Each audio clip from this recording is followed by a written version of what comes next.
दोस्तों नमस्कार। सारांश के इस मंच पर आपका स्वागत है। दोस्तों, सावन का महीना शिव भक्तों के लिए सर्वोत्तम समय होता है। इस समय घर वाले भी पूजा करते हैं, मेरा मतलब है गृहस्थ पूजा करते हैं, उनकी विधि अलग होती है। किंतु कुछ लोग जो समर्थ होते हैं वे कंधे पर कांवड़ लेकर के और किसी पूर्व निर्धारित पवित्र स्थान से गंगा जल पात्र में लेते हैं और उसे कांवड़ पर लादकर यात्रा शुरू करते हैं किसी पूर्व निर्धारित ज्योतिर्लिंग की तरफ। इसमें बहुत महत्वपूर्ण बात कहने वाली ये है कि जब ये अपनी यात्रा शुरू करते हैं तब इनका जीवन संत एवं साधु का हो जाता है। मनसा वाचा कर्मणा तीनों तरह से ये लोग सात्विक बातें बोलते हैं, करते हैं, सुनते हैं। इस कांवड़ यात्रा में सबसे महत्वपूर्ण कोई चीज़ है तो वो है शुचिता, क्योंकि शुचिता एक अनिवार्य आवश्यकता है। अगर आपकी शुचिता नहीं मेंटेन हुई तो आपका कांवड़ यात्रा खंडित हो गया। इस संबंध में कांवड़ियों को लाभ पहुंचाने के लिए कि उनकी शुचिता बनी रहे, सरकार उत्तर प्रदेश की सरकार ने एक आदेश जारी किया जिसमें लिखा था हर दुकानदार को अपना नाम, विक्रेता का नाम लिख करके एक बोर्ड पर सामने दिखाना होगा।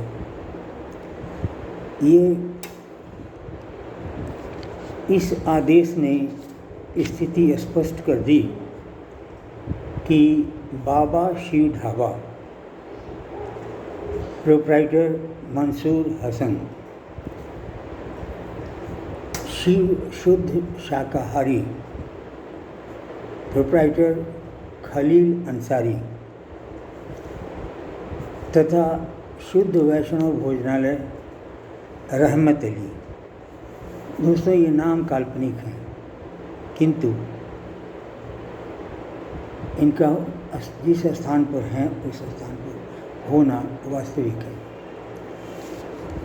इसका मतलब ये हुआ कि ये लोग झूठ बोल रहे थे, धोखा दे रहे थे और फरेब करते हुए लोगों को गुमराह करते थे और उनकी शुचिता नष्ट करते थे। सरकारी आदेश के पालन करने से कांवड़ियों की शुचिता बहाल रहती है। अब वो किस दुकान से खरीदते हैं और किस दुकान से नहीं खरीदते हैं, ये उनका चॉइस है, ये उनकी बात है। किंतु इस मामले में देखा जाए तो लाभार्थी कौन है? हिंदू, कांवड़ यात्री अर्थात हिंदू। और इसमें पीड़ित कौन है? मुसलमान। बस इतना काफ़ी है पूरे हिंदुस्तान में ये खबर फैलने के लिए तथा लोग विभिन्न अति के लोग जिसमें विधिवेता, कानून के जानकार, समाजशास्त्री, प्रोफेसर, वकील तथा इंजीनियर, अन्य प्रोफेशनल तथा एक राजनीतिक दल के प्रवक्ता या कोई अन्य प्रतिनिधि, ये सारे के सारे लोग सड़क पर आ गए। जैसे लग रहा था कि भारत का सेकुलरिज्म खतरे में पड़ा हुआ है, इस देश का संघीय ढांचा चरमरा रहा है और लोकतंत्र पर सीधा प्रहार है। ये सभी लोग एक तरह जमा हो गए हर जगह और सरकार के विरुद्ध उन्होंने कहना शुरू किया। उन लोगों का 3 point objection to the government order. पहला था कि इस आदेश से आपसी सौहार्द खतरे में पड़ जाएगा। इसमें कहना ये है कि हिंदुओं को गलतफहमी में रहने की आदत है। क्या अभी हिंदू मुस्लिम सौहार्द रहा है?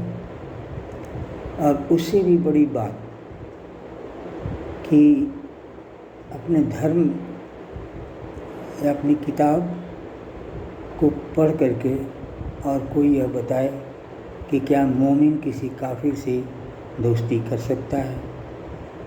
नहीं कर सकता। आप इस बात पर एक प्रयोग कर सकते हैं। एक छोटी शीशी लीजिए, उसमें 20 ml कोई भी तेल डाल लीजिए तथा 20 ml इसमें पानी मिला दीजिए। शीशी को बंद कर दीजिए और आप कोशिश कीजिए कि तेल और पानी एक दूसरे से मिल जाए। ये जब मिल जाएंगे वहीं से आपका आपसी सौहार्द शुरू होगा। दूसरा पॉइंट था एक वर्ग विशेष का आर्थिक बहिष्कार। इसमें तो पहले मुस्लिम समुदाय हिंदुओं का बहिष्कार करती है, हिंदुओं का मान मर्दन करने के लिए, नीचा दिखाने की कोशिश हमेशा करती है। वैसे में हम उसकी अर्थव्यवस्था की परवाह क्यों करें? बल्कि यह हिंदू और मुस्लिम में मौलिक अंतर ये है कि हिंदू गोमांस नहीं खाता है और मुस्लिम गोमांस खाता है। इसलिए यह कांवड़िए का अपना अधिकार है कि वह गोमांस खाने वाले से दुकान से कुछ सामान ले या न ले। हम बहिष्कार नहीं कर रहे हैं। हमारे आप उनके दस्तूर अलग हैं, रिवाज अलग हैं। और बल्कि जब कभी ये लोग ज़बरदस्ती धर्मांतरण का प्रयास करते हैं तो हिंदुओं के मुंह में गोमांस ज़बरदस्ती ठूस देते हैं ताकि उसके बाद वो मुसलमान हो जाए। बहुत बड़ी बात एक ये है जो हम सबों को जानना चाहिए कि गोमांस मुसलमान के लिए पवित्र है। यह ऐसा नहीं लगता कि कहीं कुरान में लिखा है या किसी भी शास्त्र में ऐसा लिखा हुआ है कि हिंदू गोमांस खाना मुसलमानों के लिए पवित्र है। ये नहीं लिखा गया है। इसका कारण है जिस समय ये हज़रत मोहम्मद सारा कुछ बोल रहे थे, उस ज़माने में पूरे अरब के दरमियान कहीं भी गाय होती ही नहीं थी।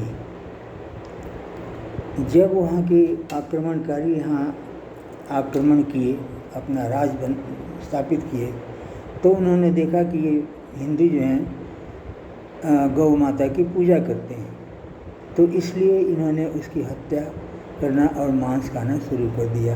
यह सिर्फ और सिर्फ हिंदुओं को नीचा दिखाने के मनसे से होता है।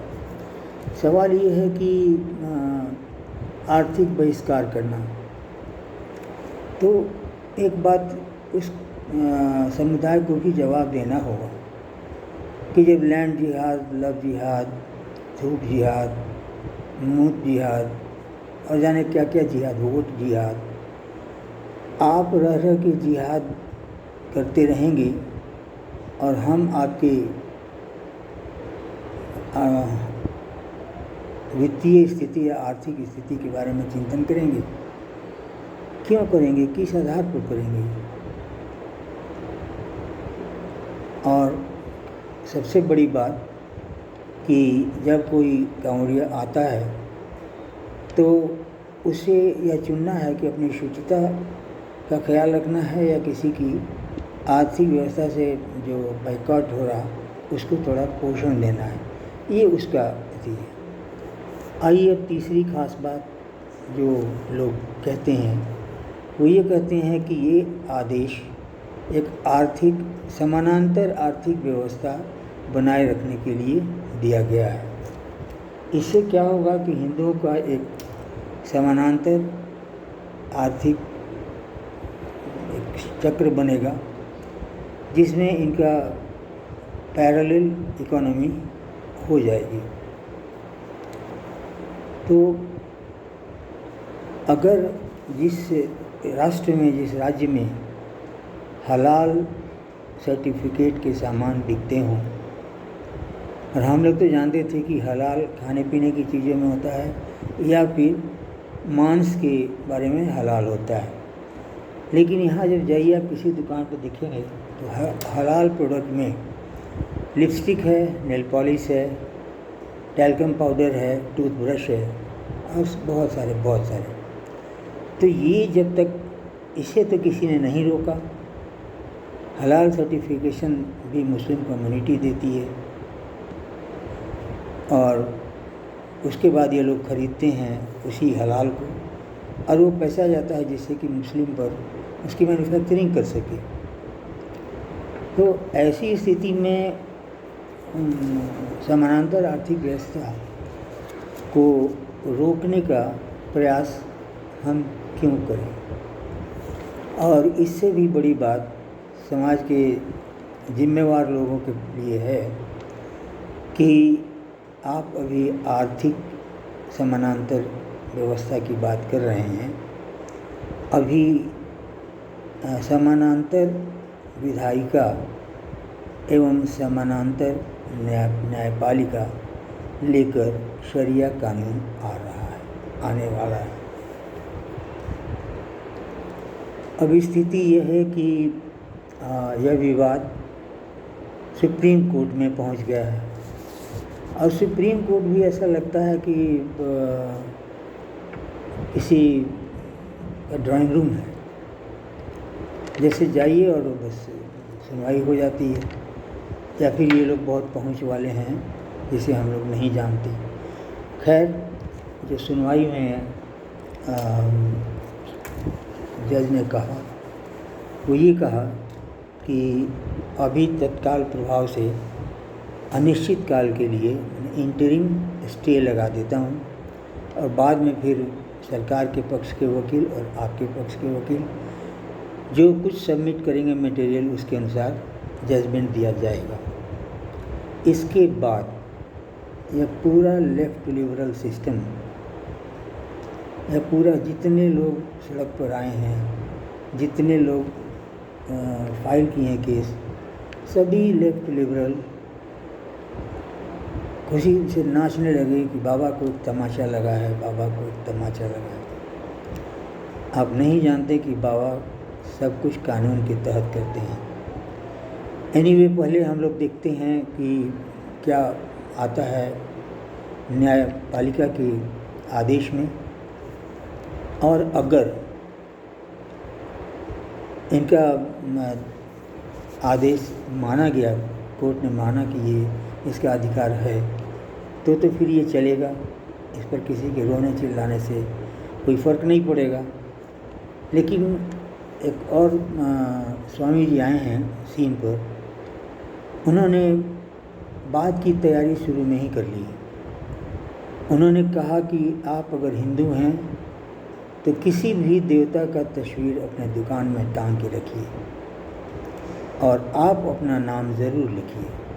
जो नहीं लिखना चाहते हैं उनको छोड़ दीजिए, जो अपना नाम लिखना चाहते हैं आप ज़रूर लिखिए। और वाराह अवतार का चित्र भी किसी कैलेंडर से या कहीं से लेकर उसको अपने दुकान में लगभग सामने रख दें। वाराह अवतार जंगली सूअर का सिर होता है और उस जानवर से मुस्लिम बंधुओं को बेहद नफ़रत है, बात है जो भी हो। तो कुल मिलाकर ये स्थिति बनती है। और हाँ, एक बात कहना हम लोग भूल गए कि पता नहीं क्यों अब कोर्ट भी सहमत हो गया है, जब कोई फैसला करने की बात आती है तो वो हिंदुओं के विरुद्ध फैसला देते हैं। ऐसा क्यों करते हैं? उन्हें तो बिल्कुल जो सबमिशन है उस सबमिशन के अनुसार अपना ऑर्डर देना चाहिए। सुप्रीम कोर्ट इस लफड़े में क्यों पड़ना चाहता है? खैर, जैसा मैंने बताया कि बाद की कार्रवाई भी हम लोगों ने निश्चय कर लिया है। और एक बात लेकिन याद रखना होगा कि ये तो एक ट्रेलर था, ये वस्तुतः नेम प्लेट डिस्प्ले का मामला नहीं था, बल्कि नेम प्लेट डिस्प्ले होने से उनको नुकसान हो रहा था। इसलिए जो जिहादी शक्तियां हैं वो जाग उठी और अपने शक्ति का प्रदर्शन करने लगी, जोर आजमाइश करने लगी। ये बात हमारे आपके समाज में हर समय लागू होता है, हर जगह चलता है, हर जगह लागू होता है। जैसे उदाहरण के लिए किसी मस्जिद में के सामने अगर रोड है तो पूरे सड़क पर लोग बैठकर नमाज़ पढ़ेंगे, मना भी किया जाएगा तो नहीं मानेंगे, और अगर उस पर कोई एक्शन किया जाए तो बवाल काटेंगे। यह क्या है? नमाज पढ़ना शक्ति प्रदर्शन है। कुछ दिन पहले ऐसा सुना था कि क्रिकेट के मैदान में पिच पर कोई मुस्लिम प्लेयर नमाज अदा करने लगा। वो क्या था? एक शक्ति परीक्षण था, और हमेशा ये जारी रहेगा। अब तो लोग हिंदुओं के घर में घुसकर मारने लगे हैं। अभी हाल फिलहाल में 2 वीडियो दिखाई पड़ा है रिपब्लिक टीवी पर। उसमें एक आदमी आता है लड़के जैसा और दूसरे को बाल पकड़ता है और मारे चाकू मारना और अंत में उसको मार देता है। दूसरा जो है उसमें करीब 60-70 आदमी गए अपना मोबाइल का टॉर्च जलाकर और वहाँ उसके घर में घुस गए। जिसे टारगेट किया था उन्होंने इसे मार दिया। और उसके बाद औरतों से जिस तरह का व्यवहार ये लोग करते हैं उस तरह का किए। तो ये प्रक्रिया लगभग शुरू हो गई है। इसलिए किसी भी आदेश को इस जोर आजमाइश के आईने से ज़रूर देखिए, क्योंकि कुछ लेखकों ने इस पर लिखा है कि हिंदू, सनातन हिंदू एक मिटता हुआ रेस, प्रजाति, सभ्यता, संस्कृति, यह मिटता हुआ है। अब आपको ये सोचना है कि आपको अपने आप को किस खंड में खड़ा करेंगे। मिटते हुए चुपचाप देखकर, या फिर उसका ये करेंगे, विरोध करेंगे। दोस्तों, हमारा ये वीडियो यहीं समाप्त होता है। यहाँ तक आप सबको पेशेंस बनाए रखने के लिए मेरा धन्यवाद। नमस्कार।